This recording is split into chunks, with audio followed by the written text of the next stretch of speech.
Let me know when you're ready. Just say yes. Welcome to the Apartment Rockstar podcast. Join the apartment rockstar Robert Martinez, a real estate industry icon and two-time National Independent Renter Owner of the Year, as he interviews the best in multifamily apartment investing and management. Follow his journey to 10,000 units and beyond. Welcome to another episode of Purchase to Profits. I'm Seth Ferguson. Make sure you hit the subscribe button so you don't miss our interviews with successful real estate investors. Our guest today has $348 million in assets under management and specializes in the acquisition and management of value-add opportunities in Texas. Robert Martinez is the CEO of Rockstar Capital. Robert, welcome to Purchase to Profits. It's great to have you on the show. Hey, Seth, thanks so much for having me. Yeah, I love your background too. That's a rock star background. I appreciate that. Thank you very much. You're in our podcast studio. Nice.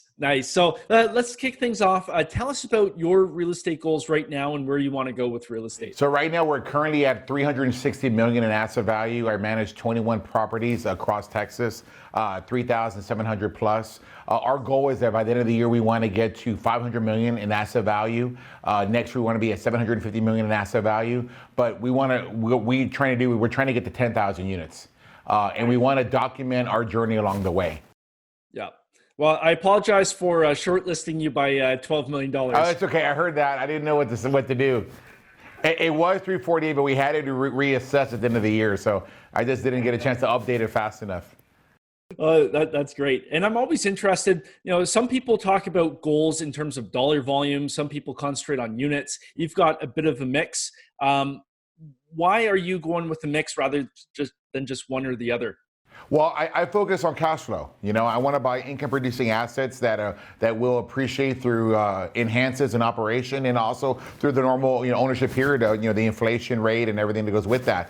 What's occurred is that I've just been doing it long enough. I've been in the game since 2007. I had another business with another business partner, ran 2,000 units. I was the operating arm. In 2011, I started Rockstar Capital. And every year we bought one deal. And then in 2014, we accelerated that from one deal to 4 deals, but they were small deals. Then we went to 2015, which 2 deals, but bigger deals, and then we started to find some rhythm there. We're really good at what we do. We've got 17 city, state, National Apartment Association awards. Those are big awards, Property of the Year awards, Regional Manager of the Year award, Property Manager of the Year award, and our claim to fame is that I'm the only 2-time National Independent Owner of the Year awarded by the National Apartment Association. So what's occurred is you just have a little bit of a history of success. So it's not that I focus on asset value or unit count, other than I do want to get to 10,000 units. I've been playing chess the last couple of years and been able to add pieces and kind of, I never expected to get to 10,000 units. My goal was to get to 1,000 units when I first got started.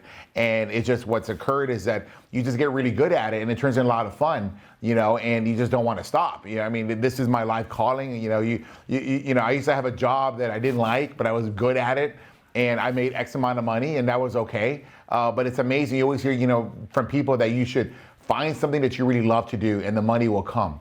And that's what's occurred in real estate for me, is that I just gotten pretty good at something. I love doing it. I live and breathe this stuff. I was at an economic conference right now on the state of the industry in Houston, and I'm listening to stuff, and I had people coming up to me and asking me, why aren't you up there on stage? Like, I don't know why I'm not up there on stage, right? But it was nice to listen. I had the whole team. I had like 9 of us there, and I want to learn. We're empire building right now, and I'm really excited about where we are as a company. Yeah, no, that's amazing. And, right now with where you are with your business, what would you say is your number one challenge? Staff. People, right? Because what's occurred is as you grow from an independent owner, and to put it into a way people understand, let's say a Subway franchise owner, right? They don't have but 1 or 2 of those, and they work them, right? And that's how it was to me in the apartment world. I bought a 100-unit deal. That was 118-unit deal was my first deal. It's done fantastically well, but I worked a lot of it. I had to do a lot of the heavy lifting. It was me and a young lady who is now my chief operating officer, Melissa Alvarado. And, working together, was able to teach her the business. And so every deal we bought another one. Melissa was the front man. She was the acquisitions person. And then she became our company's first regional. And then we had to hire regionals, right? Because she became our VP of operations. And that's where it starts to get a little convoluted, because you can't get out of everybody what you got out of Melissa, right? You got to teach them, and training and everything's so important. And then you have the everyday ups and downs of life. and you have to go through it. Right now I've got somebody who's working with us who did something they weren't supposed to do, and they're probably going to be out the door, and they're a really, really good person. And I really hate that that's what's going to occur. And but those are the facts of life, right? You've got to stay on the right side of the road. And so people is the biggest challenge. I have the best of intentions. I want to help my team. I want to invest in them. We're about to do a big national fund, and I was able to, we didn't have this ability the other day, 3 years ago, but now as we're doing this fund, I said, listen, if you'll put $5,000 of your own money in, I will match you. I'll put $5,000 of my own money in. That way I can help you get started on your real estate career. That's an easy doubling of your money, and if you invest in the right deal, like some of the deals we just sold, that could be a monster return for you down the line, and so, people is the biggest challenge. I want to give everybody 51% of the relationship, but they got to come and bring the other 49% too. Yeah, for sure. And, as you were growing and scaling your business, do you feel that you hired too late in terms of adding additional staff, or were you on the forefront in hiring before you really should have? I think a better question is, what's the hardest part with that? And hiring is easy, firing is hard. Yeah, I think that is something I would probably focus on more, because I think as you're small and you're an independent owner, it's all about the dollar, it's all about the budget. In fact, I was, as an example, I was at this economic conference and I asked a question. Right, you're able to send a little card up and they ask it, and the MC thought it came from one of the regional managers in the room from all the. I'm like, no, it came from an owner operator. Right, and so it kind of made me chuckle, but it's like the people are just so important in what we do, and it's you just got to stay focused on it all. Yeah, no, absolutely. And lots of our listeners, they're in that almost beginning to intermediate stage where they're starting to add staff and trying to scale. What sort of advice or guidance would you give somebody if they're just looking to start making their first 1, 2, or 3 hires? Okay, so find people that have heart, number one. Find people that you feel have a great smile first, because if they have a great smile, they're probably happy. They're probably happy at home, and that's who you're introducing to your business. If you think about it, right, some of these properties are multi-million-dollar assets, and you're putting the property manager in the chair. She's making anywhere from $40,000 to $60,000 to $65,000, but she's running a multi-million-dollar investment. You've got to make sure that you hire the right person. So I would try to, you're not going to hire your COO of tomorrow. You're not. But what you can hire is somebody competent who's going to show up every day on time and leave on time or stay late with you, who's coachable. It's really important to have a little bit of intelligence that they can grow with you, that they can absorb the knowledge. I like people who take notes when we're there going through new endeavors. Take notes. Don't make me explain it to you again. Whenever we have our training time.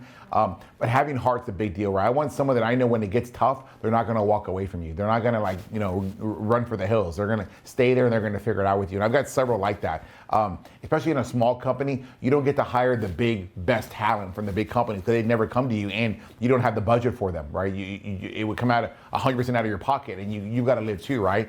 But what you do is you hire heart, and then you find people that you can coach, and you can get over the talent gap a little bit because they're willing to learn. They're willing to, the kind of, you show them something and they don't understand, they'll go to Google and educate themselves, right? The answer's on Google, right? You just got to find it where it's on YouTube, right? The number 2 search engine in the world is YouTube. You can learn how to do anything you want. You just have to have the want to do it. That's some good advice. And with yourself, what would you say are the routines and rituals that have helped make you successful? I constantly ask myself, I don't want to live in regret. So I ask myself, am I doing enough? Am I making moves today that I'm going to be happy about tomorrow? Am I going to, because everything is like that butterfly effect, right? Or the domino theory, right? That one little move today affects stuff that happened in the past. Well, for me, 10 years ago, moves that I made 10 years ago affect where I'm at today, right? You are where you are in life because of the decisions you make, right? I have a problem with regret. I don't like living with it. I think about it all the time. I don't want to be somewhere when I'm 80 plus years old and I'm not as young and spry as I am today, when I can make a difference and wondering, why didn't I do this? Why didn't I do that? And so in my business, I read it like that. I treat it like, what am I doing enough? Am I doing enough to move the needle? Number 2, I learned this from Gary Vaynerchuk, is that, you've got to find your weakness and then figure out a way to put yourself out of business. And what that means is figure out what you're not good at and then come up with a defense. because somebody is going to do it to you if you don't do it first, right? And so we're really good at figuring out where are we weak, where do we need to improvement on. Like, this is what I would do to hurt myself, right? Okay, now I got to find a way to defend against it. 3 years ago, we weren't very good at marketing. It was all flyers, it was banners, it was road sign. Got people, paying 10, 15 bucks an hour to do that. That's not real marketing. Marketing is right here on this phone, right? If you don't know how this works, then you're going to get in trouble. And it's really funny. I'm listening to this economic conference and people are talking about, Gen Zs, they're on the phone now. We got to change the way we market everything and do. Welcome to 2014. I mean, where have you been, right? So, but that's what I'm trying to say is like, you've got to be a little forward thinking on where you want to be and get there now before somebody else gets there before you. And then you're on the outside looking in. Yeah, oftentimes it's hard to take an unbiased look at ourselves because we like to lie to ourselves all the time about what we're strong at, what we're weak at. So what exercises do you go through to find your weaknesses? Ooh, good. Well, you know what? I go through my numbers pretty regularly on my P&Ls, and I know where we're weak. It's a really good reminder. It's a really good refresher. I think, but a bigger question would be like, having the courage to act. Right? Having the courage to make change, having the courage to wake up and say, I'm not happy with this situation and I'm going to change my situation. And the numbers don't lie. Numbers are numbers. They're black and white. There's a story behind them though. I can look at a P&L on any one of my investments and I'm like, yeah, that one's doing good. That one's doing good. Like, oh, what's going on there? And I don't just discover it. I discovered it 4 months ago and you start to see this little trend. Right? But when does the pain get enough for you that you want to wake up and like, I don't like this. I'm going to do enough. I think it's a Tony Robbins principle, right? Like everything is about how much of it you want to accept, how much of it you don't want to accept. And when you're finally ready to not accept it, you make change and you do something about it. And typically you improve your situation. Yeah. No, that's very key. Let's move on over to a Keystone deal. So a deal that made a big impact on you and your business. Is there one that comes to mind? Yeah, we just sold a deal in December, and we made 673% return for our investors. It had an IRR of 96%. Now, what does an IRR mean? That means that if you would have put money into it back when you invested in it, that's what the annual rate of return would have been. The deal was bought in 2012. It was at the end of the recession, maybe midway through, towards the back end of the recession, but it was an all one-bedroom community. And that's kind of like a no-no. It's like when you're doing like a real estate deal, you do a 3-2-2, right? You don't ever want to get away from a 3-2-2 because that's the cookie cutter. Well, you want to have a little unit mix. You don't want to be all centralized on one beds. But this particular area suggested that you could be in all one beds and you would do really well, but it was scary. And I remember going home. I remember it was Valentine's night, and I was speaking to my wife at the time, and I said, "Oh my God, I just screwed up. I bought the wrong deal." And I had massive buyer's remorse. And then we get into the deal and it was really dirty. And what I mean dirty is like the residents weren't the credit worthy residents that I have in my other communities. And it was gonna take a lot of heavy lifting, a lot of work to get them through. Fortunately, it was only my third investment. My other two were kicking butt because I only bought one deal a year. And so we had the time to stay on that deal. We had the time to work it through. And you basically have to like turn over the rent roll. You have to get through it all, and you don't renew people or you kick people out who aren't following the rules or who haven't paid their rent, and you have to clean house. But in the end, it was a really incredible journey because I went from doubting myself when I knew what I wanted to do. I knew it was the right investment, but I was looking for reasons even after I signed on the dotted line, that it wasn't going to work. And I shook myself and I convinced myself, no, I'm going to make this work. And that turned into a property that was recognized as the Houston Apartment Association Property of the Year in 2014 or 2015. And then most recently, we just sold it. And it made 673% return. And to put that into perspective, the average investor in that deal gave me $100,000 to invest. I returned to them $673,000. That's a great deal. And I almost ended it. I almost I'll walk away. Earnest money was only 20-some thousand. I can walk away from it. It's not a big deal. I paid like, I don't know, 2-point-something million for it, and it sold for 8. It was a massive return for our investors. But what it showed me was the courage to believe in yourself. And I think there's really so much negativity, and we overvalue people's opinions that really don't have a right to talk. And you need to just trust yourself. You got us there. You got yourself there. You can make this work. And that's exactly what happened. We made it work, and over 7 years, it made a massive return for us. Yeah, that's a great story. What have you changed with how you look at deals to prevent buyer's remorse in the future? Ooh, well, just number one, I learned to believe in myself. I learned to make sure that you're the one starting on the dotted line. I take all the L's, all of them. Every single issue in my company is my fault. I take responsibility. It's my fault because I allowed it to happen until the point that I discovered it, right? And when I realize, and if it continues, and it's on me, right? It's on me to make that change. So I think as we've done our underwriting, it's just to make sure that you understand what it is you're getting into. It's gonna get dirty. Make sure you have plenty of cash in the reserves to handle those lean months that aren't generating what you want. And remember, it is a long-term game. You're not flipping this deal. This isn't a rent house that you buy, you make improvements, and you rent, you flip it out. This is a long-term capital gain type of opportunity here. And I mean, I could have walked away from it, turned the keys back to them, and kept, and it would have been fine, right? But I wound up holding it for 7 years, and I made 673%, right? So it's like, it's all here, and it's all here. You just got to believe in yourself. You want to do it, but this convinces you sometimes not to. And if you control your emotions, you can control your mind. You can control your destiny. Yeah, no, very very good point. And you've been able to, like this deal's a great example. You bought it at the tail of the last recession, and now we're towards the end of this market cycle. Nobody has a crystal ball. What sort of changes have you seen in the market for the beginners out there from at the start of this cycle to now? Well, it's much harder to qualify for a deal. I also think that there's much more renters on the market than ever before, and there's more people chasing deals. There's more capital on the streets waiting for a deal, so it's much more competitive. I know people that I try to mentor, people that I try to help, and they're like, "How do you find deals so fast?" And it's like because I'm experienced. I can look at a P&L and I know I want this deal, and they're tire kicking. They got analysis paralysis, and they're trying to figure out, like, is this the right deal? Or like, I don't understand how you do it so fast. And so it just takes time. It takes time. But the problem with that taking time is that deal's going to get off the street soon. So there's a massive hunger today for deals than when I got started. I got started in the first recession, right, in 2008, right? And it was good for that first year. And then '09 came and it all went. But I credit who I am today. And I credit that I'm a wartime general because I got in during a wartime versus the peacetime guys. I think there will be corrections. I don't know when they're going to come. People say they should have already come. People say that we've already passed our cycle. But you know what? Records are made to be broken, right? And so you don't know, but you need to be ready. So I think today's person needs to understand that when I got started, the social media wasn't as important. Online marketing was important. You could get away with banners and flags and people holding signs that say free rent. We have those. We have those pictures and video of people holding these signs. Today it's all digital.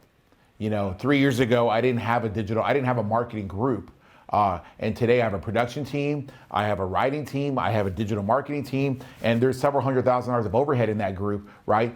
Am I ahead of my time? Maybe just a little bit, but I'm gonna be ready. And so I think today's new investor needs to understand you're playing against a lot of sophisticated people, and you need to educate yourself. You got to pay attention and pay for education. There are a lot of real estate clubs out there. You should pay to play, because what you're paying is to not make a mistake in the future. I joined a real estate club. It was a lot of money at the time. I look at it now, it's more than doubled on what they're asking, but it made millions of dollars of opportunity for me in my lifetime. Yeah, for sure. And what are you doing now with your company? Because like you alluded to, nobody knows what's going to happen in terms of the market. What steps are you taking to ensure that you're well prepared in case we do hit some rougher waters?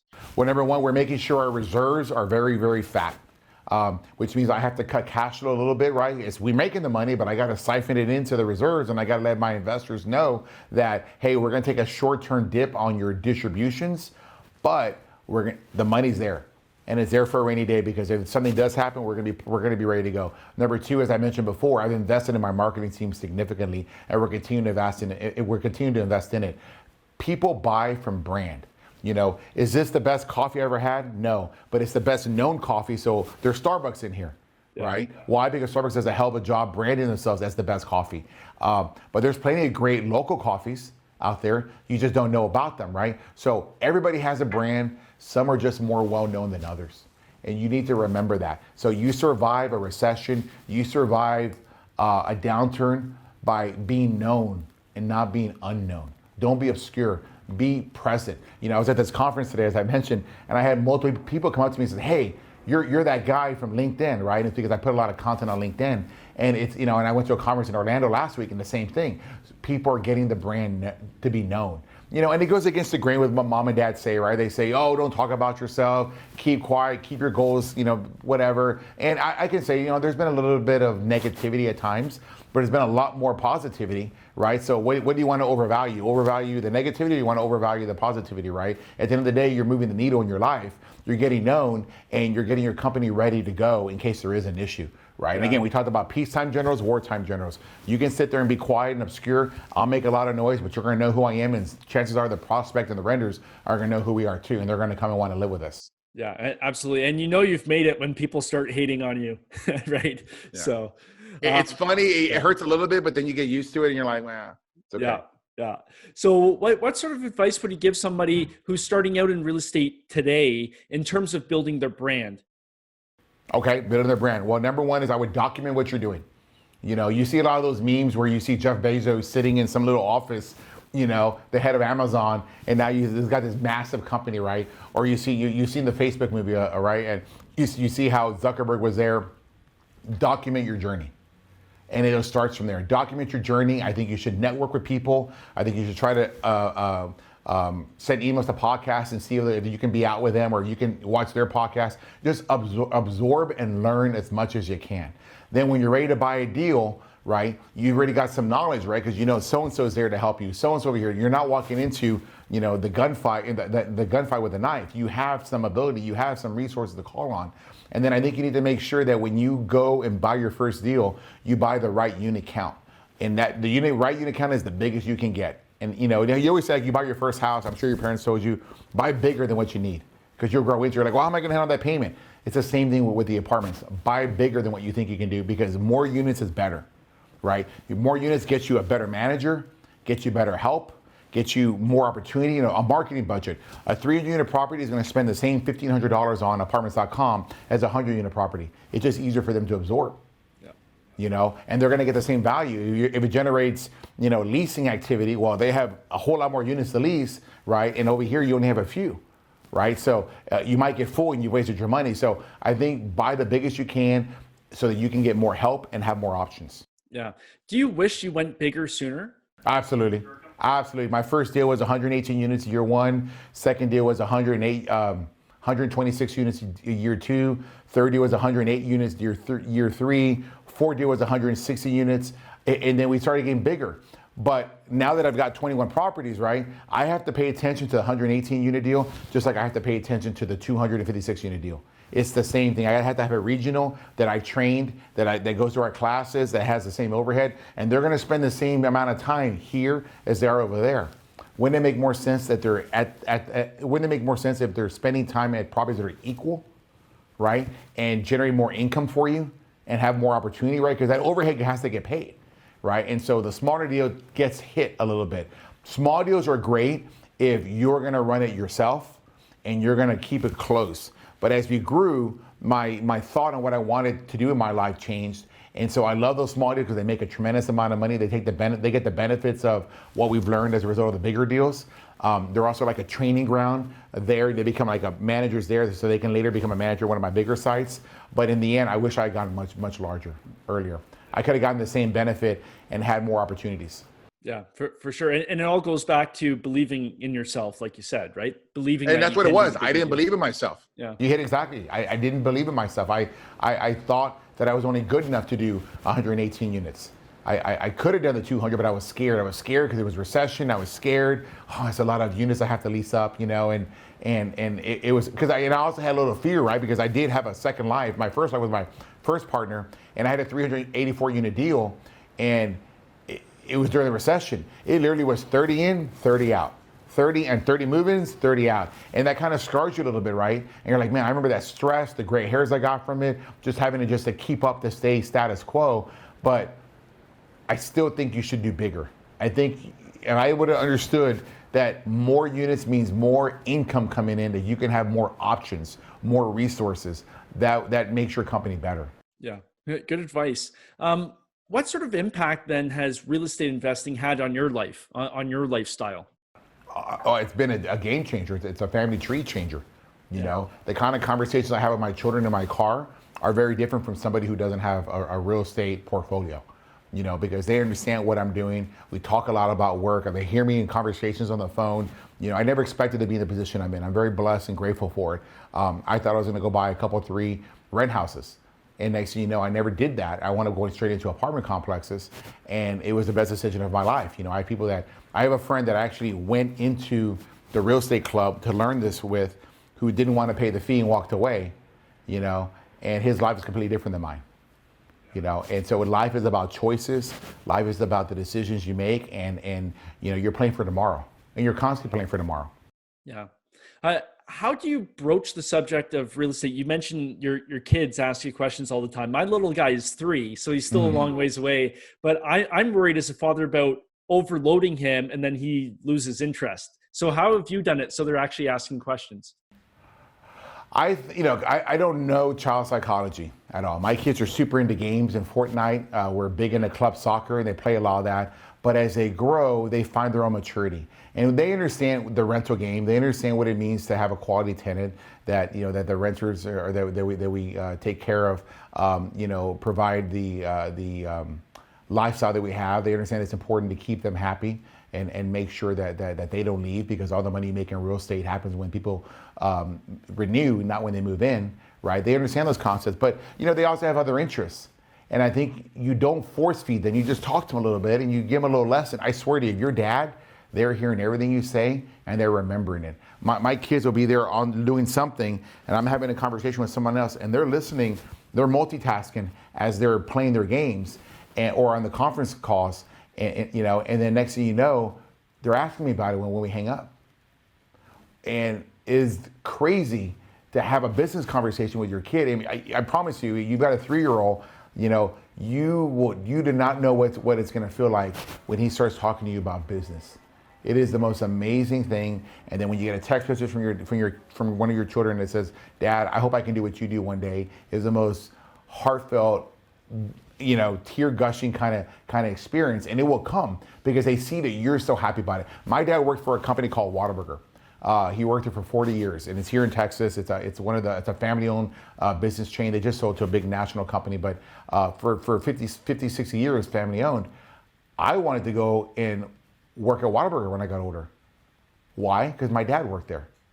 So my point is that your children are going to want to follow in your footsteps. The same reason why they put on your shoes sometimes and they walk around the house. Yeah. Exact same thing. They want to be you. They want to be just like you. So I don't worry about overload. I mean, I never overloaded them. I think it just comes naturally. Yeah. Good advice. I'll take it. I've still got a couple more years. Yeah. Let's look ahead. Let's say a decade from now, in 10 years. Where do you see yourself in a decade? We will be very large in 10 years. We are putting together the right process and the procedures. We're bringing in the right team members. This year, we're documenting everything. I expect that in 10 years, we'll be one of the most well-known real estate operators in the country. If I'm getting this kind of notoriety now on LinkedIn, and we've only really been doing this for 2 years, I can only imagine with the team that I have now and their competency and proficiency, the additions that we're going to make, everything's getting documented. And I credit Gary Vee for that. Gary Vee is a friend of mine. I was able to take the team up there last year, and we were able to have some really good one-on-one, which you can see on my YouTube channel. You got to document the journey. And it'll be there. You're going to see us hit 10,000 the next 3 years, 4 years. You're going to see us go to 20,000. I think what we are doing as a company is we are changing the way the game is played. And it's because I don't think I don't come from a big company like a Greystar or a Camden or these big, property management companies with, tons of people. I started from the ground up, and I've never worked anywhere else. So I don't play by anybody else's playbook. I pay attention to where things are going. None of those companies have the social media presence that we do, and I'll prove it. Just yesterday, it was announced on the top rated apartment complex in the country for resident satisfaction. That means this company goes and they look at Google, they look at Facebook, they look at apartmentratings.com, and they gather all them up. In Houston, we had 5 properties make the list. I'm sorry, yeah, five properties make the list. That tied second most. Statewide, it tied for fourth. The other 4 companies on that list all have 50,000 in units and above. And that's why I know that what we're doing is working, because we're paying attention to our residents, we're paying attention to what we're doing, we watch everything, and in 10 years, I can't wait. I hope that my health, I hope that everything around me stays in, because I think it's gonna be an amazing journey, because I'm playing for another 25. Yeah, that's really exciting. I always get excited for other people when they have the big goals and they're well on their way to hitting those. So yeah, absolutely. I've got a lot of people in front of me that I like to watch. Gary, Grant Cardone, and I take some of the best that they do and I put our spin on it, and then I know they're barring for me because I've seen it. And I think it's you know what, the thing is about having fun, and if you're having fun, anything's achievable. Anything's achievable. I've got several in my business now that own properties with me. With the offer that I've made to the rest of the team, I think there'll be several more, and that's when it really becomes a family kind of company where people are fully vested. You know, I don't offer 401ks in my company, but I'll give you a chance to own an apartment complex with me. And who does that? Who offers that? You know, my dad was the hardest working guy I ever knew, and he had a profit sharing plan, and he made his company bunches of money, and he walked away with what he walked away with. This is really different. Real estate is a game changer, but as long as you got the right jockey. Because it's not about the vehicle, it's about the jockey. So you can have the best horse, if the jockey's not very good, he's not gonna win. You can have a poor horse, but if the jockey's incredible, he's gonna show a lot better than what he would have. And so I think it's about backing the jockey. And when you are a part of that process, I think people get really excited for it. So I'm excited with the next 10 years, 10 years plus. yeah. Good stuff. Well, Robert, this has been an amazing conversation. Really enjoyed this. If somebody's looking to reach out, you mentioned your LinkedIn profile, your YouTube channel, where can they find you? Well, on Instagram, which is my number one platform, I'm known as the apartment rockstar. You can find all kinds of videos, micro content. I've got a webpage called theapartmentrockstar.com, which has all of our current up-to-date stuff. On LinkedIn, I write a bunch of articles that talk about our day-to-day stuff, industry trends, how we're using Airbnb to lease our apartments, and then of course through Facebook. And now on YouTube, you can find me at either Rockstar Capital, which is our company, or the Apartment Rockstar. Oh, that's perfect. Well, just want to say thanks so much for taking the time. Really enjoyed this. Hey, I had a great time. Thanks for the questions. The 10-year question really hit home, so I really appreciate that. Yeah, pleasure was mine. And to you, our listeners, I wish you well on your journey from purchase to profits. See you next time. Thank you.